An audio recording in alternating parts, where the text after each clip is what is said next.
Ladies and gentlemen, welcome to the daddy of them all, Joey Williams from Volborg, Montana. Clean run, 3.8 seconds.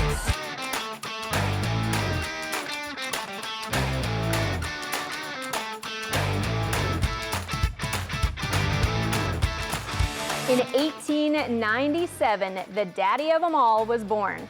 Since then, the Cheyenne Frontier Days has become a 16-time large outdoor rodeo of the year in the PRCA and one of the most iconic rodeos in the world. Along the way, women have helped build the rodeo that we know today, that now features the top barrel racers and breakaway ropers in the world to continue the legacy that was laid out before them.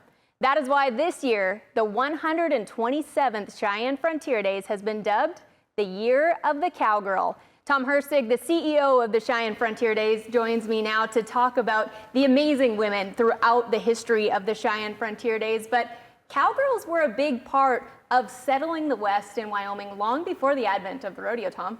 Absolutely. So you know, anybody that's been, worked in the ag industry knows how hard women work in the ag industry, even today. And back in those days when, there weren't very many amenities, it was even harder for them, but they were expected not only to take care of the household, but also to assist in all the chores around the ranch. And yeah, we couldn't, we'd have never built the West the way it was without the contribution women made to the West. And once the rodeo started, women joined the scene in year number 2 with the ladies relay races. How much has that impacted the history of the Cheyenne Frontier Days? Well, the women have been a big part of Cheyenne Frontier Days. I mean, even back to that day, but in the days of when there was major wars going on, there weren't a lot of men available to compete at Cheyenne Frontier Days, so the women stepped in and kind of took over that. So, we never would have had the tradition and the history we have of that many years without them helping us out. So speaking of women stepping in, there's a really cool story in 1904 when a bronc rider by the name of Bertha Kaepernick, she stepped in when no other cowboys would step out into the arena. Yeah, that is a funny story. So she came up from Sterling, Colorado, rode up on her horse, probably a 115-mile ride one way. So she showed up there and it had been raining and it was muddy and all the cowboys said, "We're not going to ride in this." And she went to the committee and said, "I'll ride in it. This doesn't bother me." And she got on a horse and rode him, I think, to a standstill. And I'm sure that the other cowboys didn't care for her very much. But yeah, that was a big part of the history that the people that came got to see a show. And for the next 40 plus years, that really set the stage and expanded on the women's events. You had the ladies relay race, trick riding and roping, saddle bronc riding, steer riding, even steer wrestling and Roman racing for women. And that really brought about a lot of women that became famous in the history of the Cheyenne Frontier Days. Absolutely, and you think about back in those days when they roped and bulldog steers, those steers weighed 700-800 pounds. They were that's not, the back when they bucked. Yeah, that's back when they bucked, so it was nothing like they do today. And the score line was like 100 feet. I mean, it was tough back then, and yeah, the women held their own. Most definitely. And, we continue that tradition today with a couple of great women's events. How do you think that really paved the way for women in sports in general in the future? Well, I think that was certainly the start, and then it seems like we had kind of a lull that the women kind of, weren't involved in sports very much, and now we see a huge resurgence in that, and it's incredible the breakaway roping that's going. There's just, it's just reinvigorated rodeo. It's definitely very exciting to be a part of the modern day times and truly think back to all of the women that paved the way. And as we talked about too, in a much tougher time, we didn't have the amenities that we have now. No, you think about one of the first known women to come across the territory of Wyoming was Sacagawea, right? And a lot of people, I didn't know this, but when she started guiding for Lewis and Clark, she was 17 years old and she was pregnant and she had a baby when they were on their expedition. But everybody knows how integral she was to the settlement of the Western United States. And so it's not just about rodeo personalities or the Year of the Cowgirl encompasses so many people, from a lot of the Native Americans to rodeo contestants. So yeah, it's going to be a great year. So speaking of that, Tom and I have been visiting about the women that have truly paved the way inside the rodeo arena at the Cheyenne Frontier Days. But when we come back, we're heading outside of the arena fence to really celebrate the women that helped contribute to what we now know as the Cheyenne Frontier Days. We'll be right back. In 2024, we're honoring women in Cheyenne Frontier Days history, like Teresa Jenkins, who fearlessly led the charge for statehood, temperance, and women's suffrage in Wyoming. In 1890, she ensured Wyoming became the first state to grant women the right to vote, and her advocacy extended nationally. Her legacy lives on as she played a pivotal role in ratifying the 19th Amendment and securing women's suffrage across the nation.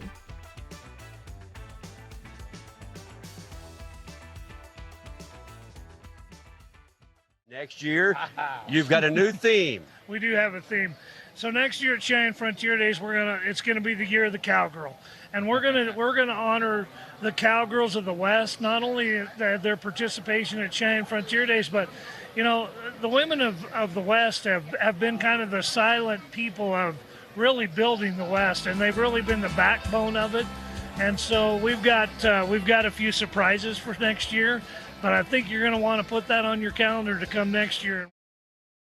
Well, you heard the announcement from Cheyenne Frontier Days CEO Tom Hersig during last year's rodeo, and he joins me now here in our Cowboy Channel studios to truly celebrate and preview the Year of the Cowgirl coming to the 2024 edition of the Cheyenne Frontier Days. And Tom, before the break, we talked a lot about the women that helped pave the way inside the rodeo arena, but we want to step outside of that arena fence for a moment, because there's so many women that have made huge contributions to the Cheyenne Frontier Days throughout history, starting with a couple great performers. Yeah, Sally Rand, who back in the 30s was a tremendous performer and was one of our original night shows, but she came to Cheyenne Frontier Days many times and became really kind of a legend at Cheyenne Frontier Days. And then I'm sure many of you have heard the story of Reba McEntire, when she used to come with her family and compete at Cheyenne Frontier Days. When she was 6-7 years old, her and Paik, her brother, would sing down at the Plains Hotel for nickels, for people just come by and give them nickels to sing songs. And so Reba actually got her start at Cheyenne Frontier Days singing. Why do you think it's so important to have a great emphasis on the women in the entertainment industry and that side of things at Cheyenne? Well, I think they're part of, they touched every area there was with Cheyenne Frontier Days and Settlement of the West and Western heritage, whether it be through performing or singing or riding broncs or tripping steers. I mean, they just touched every part of the West. And if you step outside of the Stampede grounds there, the Frontier Days grounds, you get to watch some pretty amazing parades throughout the Cheyenne Frontier Days, and there's women that have been a big factor in bringing those to life as well. Right, so our Wheels organization, which is a women's organization that they basically take care of all the parade costumes we have, which we have a tremendous collection of costumes that, like during the parade, they check those costumes out to a lot of the local people that get dressed up to ride in the wagons at the parade. And then, they wash the wagons, they help do the lineup for the wagons. And, they're a big part of our parades and always have been. They've been, I don't know how old that organization is, but they've been a big part of doing the parades. There's a huge Native American influence as well during the Cheyenne Frontier Days. Princess Bluewater, she was a huge part in bringing that to light. She was. She was one of the first ones that was really kind of outspoken as a Native American and went around promoting the Native Americans. And it's funny, you think about, we talk about trying to preserve our Western heritage. They were concerned about preserving their heritage back that long ago, which we consider that was modern times for them, and we're trying to preserve that part of it. So I think that preservation of the West has been going for a long time, and she was a huge part of that. Now, I have to admit, my next question for you, I'm a little biased on as a former rodeo queen myself, but how much has the Miss Frontier program helped shape and truly help promote the Cheyenne Frontier Days? Oh, well, they're incredible. I don't know if you haven't seen our Miss Frontier and Lady in Waiting, but you know they're always traveling around and they're dressed in their buckskins all the time. Which, you know, Sally Rand actually, she came to Frontier Days wearing those buckskins, and that's how they got the idea to do that for Miss Frontier and the Lady in Waiting. But you know they're the ones that are out there.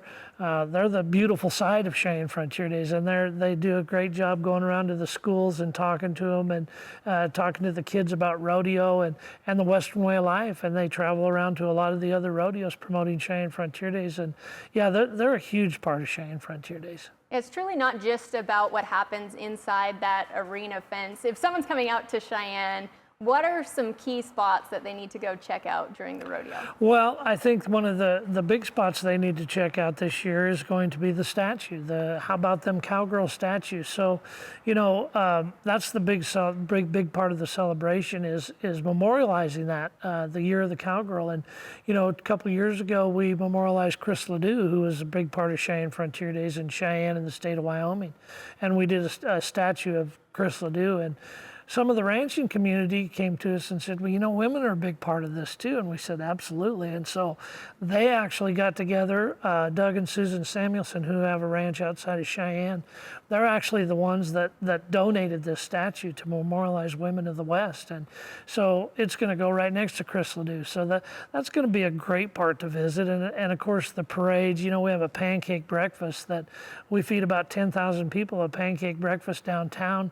We mix up the pancake batter in cement trucks, and it was actually started. The military started that as a way to see if they could feed masses of people. Well, it's hard to find masses of people in Wyoming, so they started doing that during Cheyenne Frontier Days. But it's a great. There's always something going on in Cheyenne, as you well know. How important has it been to involve the whole community outside of that arena fence? Well, we couldn't do it without the community. I mean, you think about, we entertain we have about 450,000 people that come through the gates of Cheyenne Frontier Days in 10 days. We're in a community of about 70,000 people. We have 3,000 volunteers, so without our community, there's no way we could pull this off. Yeah, it truly takes a village. And when we come back, we're going to talk to a modern day cowgirl that is certainly worth celebrating for the Cheyenne Frontier Days. Joey Williams is set to defend her breakaway roping title from 2023, and she'll join us after the break. Continuing our focus on important women in history, Sacagawea defied odds and left a lasting legacy with her work during the Lewis and Clark Corps of Discovery in 1805. From being taken as a slave to becoming a pivotal interpreter at just 17, she navigated the unknown with grace and bravery. Following the expedition, Sacagawea settled at the Wild River Reservation in the area now known as Wyoming. Her and her son, John Baptiste, remained there until her reported death in 1884. Oh man, you know, breakaway roping is just getting more and more momentum, and I couldn't be more excited to be at the forefront of it, you know, and it's just a shout out to all those ladies that have worked so hard to get us to these places, and we're just so thankful for these committees that are giving us a chance, especially at a place like this. It's pretty special. In 2023, Joey Williams was added to the modern day history books at the Daddy of 'em All when she walked away with the breakaway roping title. Nearly a year after her victory, I had the chance to catch up with her on what it means to be a Cheyenne Frontier Days champion. Yeah, you know, anytime that it's a historical rodeo like Cheyenne, you know, I call it a bucket list rodeo. Getting to compete in front of those crowds, and, you know, so many people watch Cheyenne on the Cowboy Channel. They follow it on social media. There's so many people there for the concert. To put us women in the spotlight at a rodeo like that is just huge for us. And I think it helps so much for the growth of the sport. And honestly, I think when people get to watch on TV and see us in those short rounds at places like Cheyenne Frontier Days, I think that's where a lot of the, you know, like at the finals last year when you've seen all of the ad breakaway and things like that, I think the people that follow along on the Cowboy Channel all year and get to see us making, you know, with those opportunities, and then when it comes time for Vegas to happen and the NFR, they're wondering where we are. And so I think that right there just shows how huge it is for us as women athletes to get to rope it somewhere like Cheyenne. You know, I think people love breakaway. I think they want to see women doing more sports, being involved more. I think that the crowd loves our sport. And so getting plugged into a rodeo like Cheyenne, they were one of the first rodeos that added breakaway. And I mean, everybody wants to enter Cheyenne. The first year that they opened entries for it, I think they had like 200 entries in like a matter of minutes. I actually missed entries the first year they had it. And so that just goes to show you how many women want to rope there. And I just think it's so cool that, the girls showed up and roped. And I just, can't thank Cheyenne's committee enough for, I always say this, but taking a chance on us and letting us go out there and shine. I think it's pretty cool. If you do good in Cheyenne, that usually means you've ran a lot of calves in there, but it's a lot of fun to rope there. So that's not a big deal. We love to come back to Cheyenne. But I was really trying to just make myself stay calm, treat it like any other run. But I also think that sometimes I feed off of excitement. So, let myself be excited about it, but try not to get myself ahead of the run and just, remember all the steps that you need to do there. Like, it's not like your typical quick breakaway run where you're just nodding, coming across the line and throwing it. I mean, you kind of have time to think there. You're gaining on the calf and it's all happening fast still, but you can kind of, prepare yourself for the throw and everything. And I just love that rodeo with the long score. I think it, takes a really good horse to do good there. And I love that because I think my mare deserves a lot of credit. She's really the reason why I've won everything that I have. She's the reason that I've been rodeoing all the things. And so I think to get to win a rodeo like that, like Cheyenne, is a true testament to her abilities. And I just love that for her to get to be on that platform as well. I'm already excited to go back to Cheyenne. Cheyenne's one of those rodeos that even if it doesn't go good, I'm still happy to be there. So, I probably won't put a lot of extra pressure on myself. You just go there, hope you draw a decent calf that you can advance on. And that's kind of how it is there. You just want to go make your run and knock down each run one at a time and hope you find yourself in the finals. And then in the finals, just kind of let it all loose and have some fun. Coming up after the break, Tom Hersig will join me once again to share what's in store for the 127th Cheyenne Frontier Days. Meet the trailblazers of the Cheyenne Frontier Days, the Irwin family. From the late 1800s through the 1930s, Marguerite, Joella, and Pauline dominated the Cheyenne Frontier Days, clinching an incredible 19 titles and captivating audiences with their daring feats and unmatched skills. The Irwin women left a legacy that resonates through the ages. Their story is a testament to Cowgirl's strength, resilience, and indomitable spirit everywhere.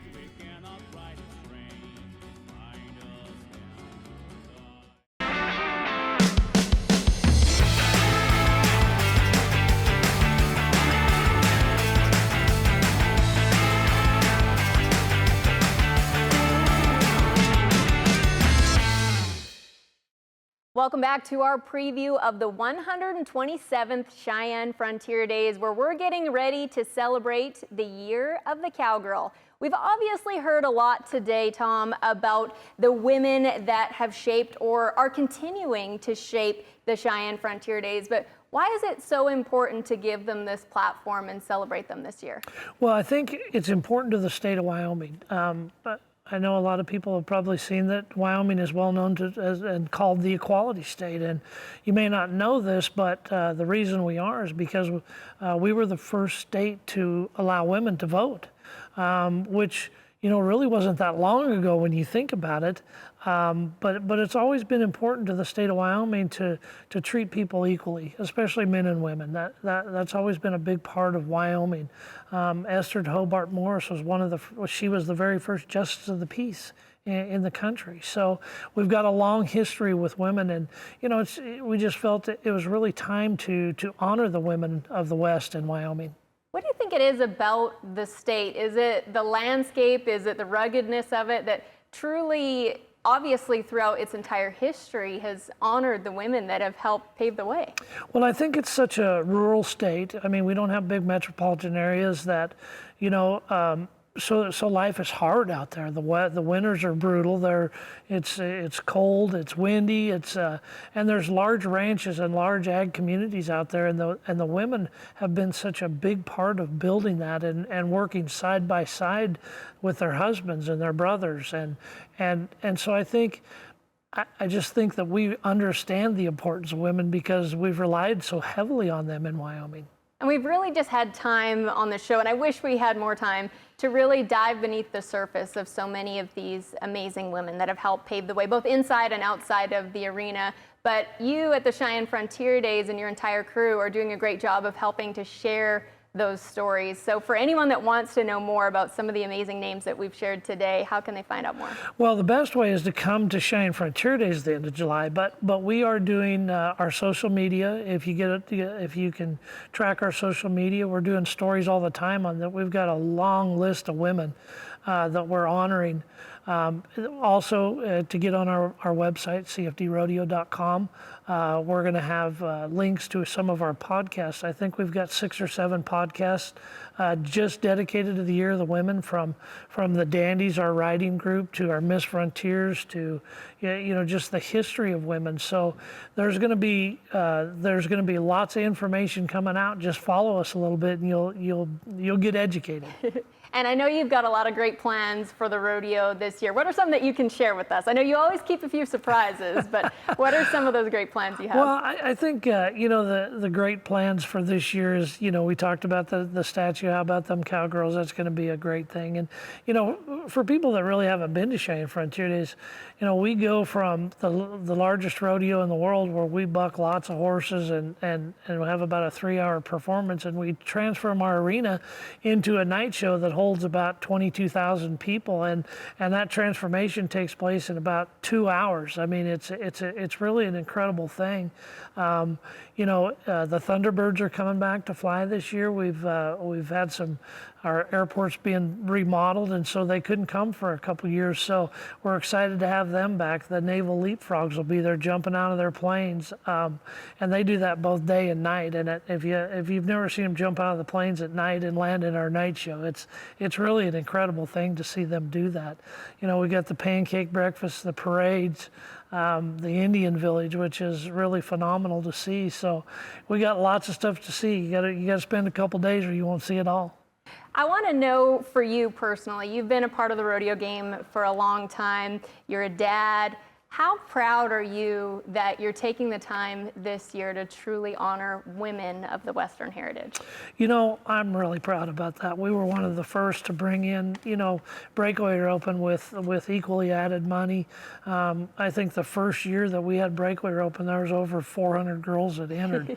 So, that makes you feel good when there's that much demand for women in sports. And, I was telling you this before, we did a project with an Imagineer a few years ago about where the future of rodeo and entertainment is going to land. And he told us at that time, this was back in 15, 16, he said women are going to become a much bigger part of the entertainment, and they also will be a bigger part of sports. And really, we took that and put that kind of in our planning, and it's coming to fruition. Look at what's happening in rodeo women's basketball. I mean, I think it's incredible. I've got 2 daughters, and we need to do more, but we're on a good path. Yeah, I can't wait to see just where that path goes. Tom, thank you so much for joining us today. Thanks for having me. We are excited, and the 2024 Cheyenne Frontier Days will be here before we know it. So we hope you join us July 19th through the 28th to celebrate the Year of the Cowgirl. They come in every size and color, hail from all over this world. Some of the toughest cowboys I ever met were cowgirls. And I bet there'd be